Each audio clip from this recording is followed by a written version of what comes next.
History is written by the victors, but it is built on the silence of the vanished.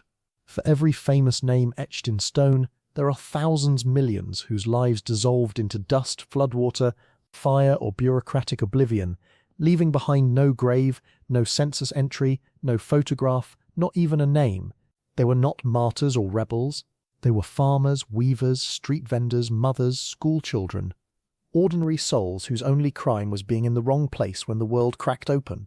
This is not a story of grand battles or political intrigue. It is a reckoning with erasure. How war, famine, plague, and natural disaster do not merely kill, but erase. The machinery of forgetting begins long before the first bomb falls. In peacetime, the poor, the displaced, and the marginalized already hover at the edge of official record. A tenant farmer in 1930s Oklahoma might never appear in a land deed. A Romani family crossing borders in interwar Europe might never be counted in a census. A woman in rural China might be listed only as wife of in family registers. Their existence is oral, ephemeral, local, held in memory, not in ink. And memory is fragile. When catastrophe strikes, that fragility becomes fatal. Take the Dust Bowl. Officially, 2.5 million people were displaced from the Great Plains. But how many names do we know? The Joads are fiction. Real families like the Whitakers of Cimarron County vanished from tax rolls when they abandoned their farms. Their children's births went unrecorded in new states. Their deaths in migrant camps were filed under transient or unknown. They became statistical ghosts, counted as Okies in sociological studies, but absent from the archives that define historical personhood. Their only testament? A letter hidden under a floorboard found decades later, trembling with grief. War accelerates this erasure with terrifying efficiency. During World War II, an estimated 60 million people died, half of them civilians. Yet for millions, there is no death certificate, no burial site, not even a date. In the Holocaust, the Nazis didn't just murder 6 million Jews, they systematically obliterated identity. Names were replaced with numbers, hair was shaved, clothing stripped, bodies burned without trace. Entire shtetls like Trochenbrod in Ukraine were wiped off maps, their populations reduced to footnotes. A child who played in the village square in 1941 has no birth record in 1945 because the town, its synagogue, its school, its graveyard all were pulverized. The only proof they existed? A cousin's memory.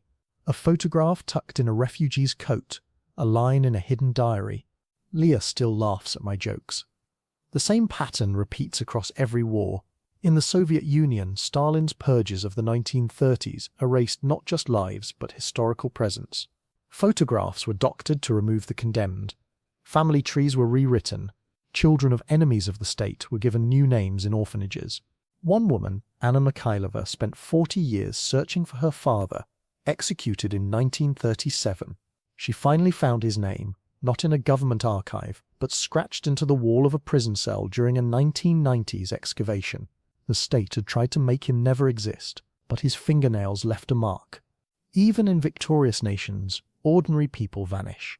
In the US internment of Japanese Americans during World War I, families were given 48 hours to abandon homes, businesses, and heirlooms. Birth certificates were lost, land deeds voided, children born in camps like Manzanar were sometimes listed only by camp number.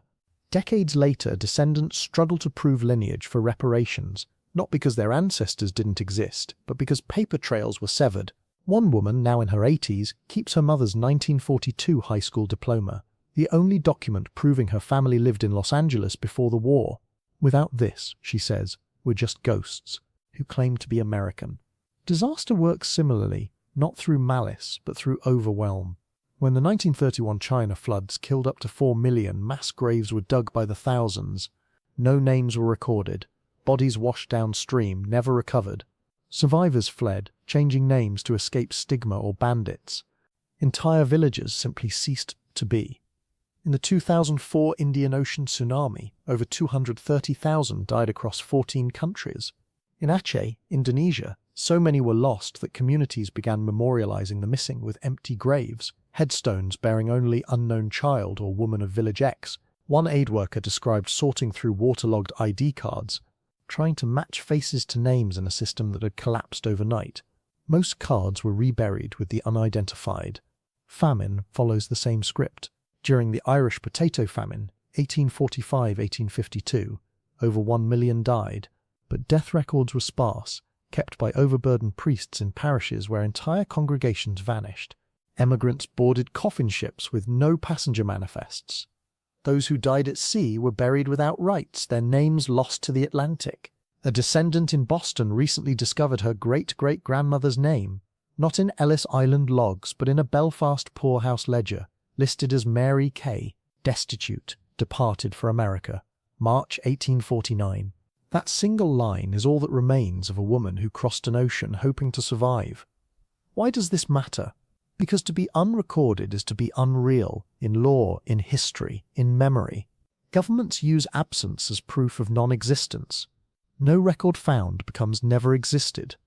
This has real consequences: denied reparations, erased ancestry, cultural amnesia. But more profoundly, it distorts our understanding of the past. We remember the generals, the politicians, the celebrities, because they left paper. We forget the seamstress who mended uniforms, the boy who delivered bread, the grandmother who sang lullabies in a language now extinct. Their absence makes history feel like a stage play with only leading actors, when in truth it is a crowd of millions, most of whom never got a line. Yet astonishingly, some voices break through, not through official channels, but through desperate personal acts of preservation. In the Warsaw Ghetto, historian Emanuel Ringelblum organized a secret archive, the Oinig Shabes, hiding milk cans filled with diaries, letters, children's drawings and ration cards beneath rubble. He knew the Nazis would erase his people, so he buried the truth. After the war, 2 of the 3 caches were recovered.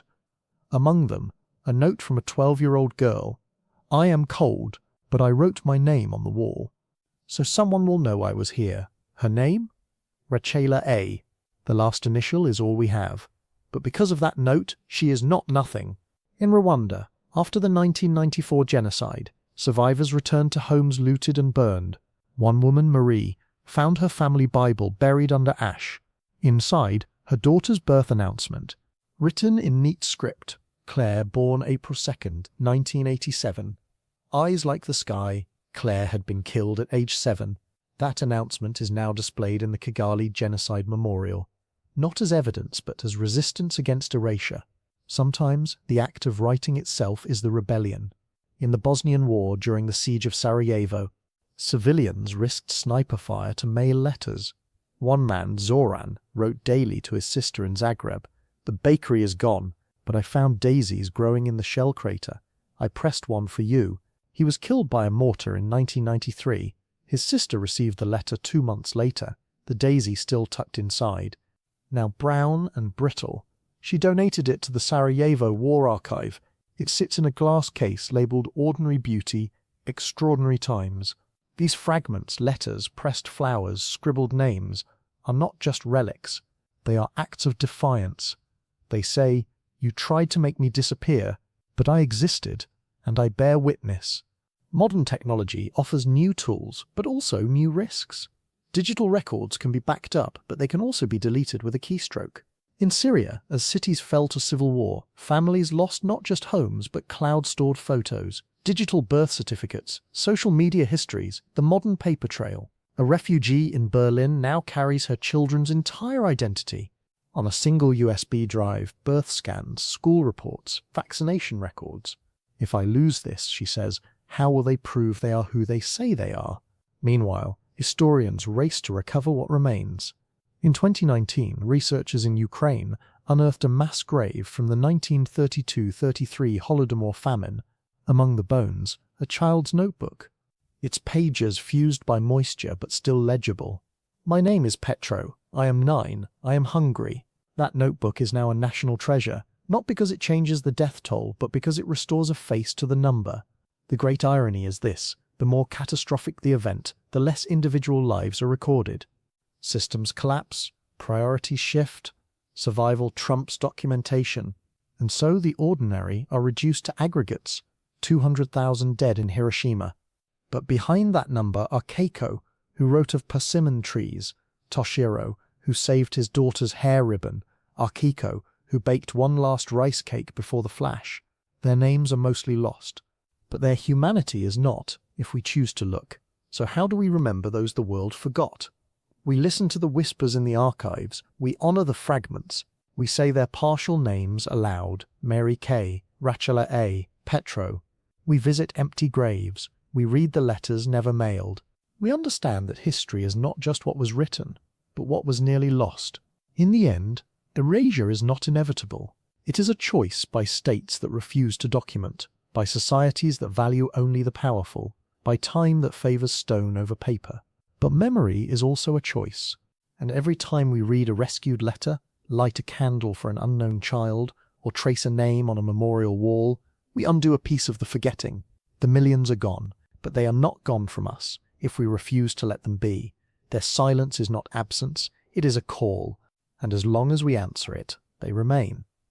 Not as statistics, not as shadows, but as people who lived, who loved, and who, in the face of total erasure, still found a way to leave a mark.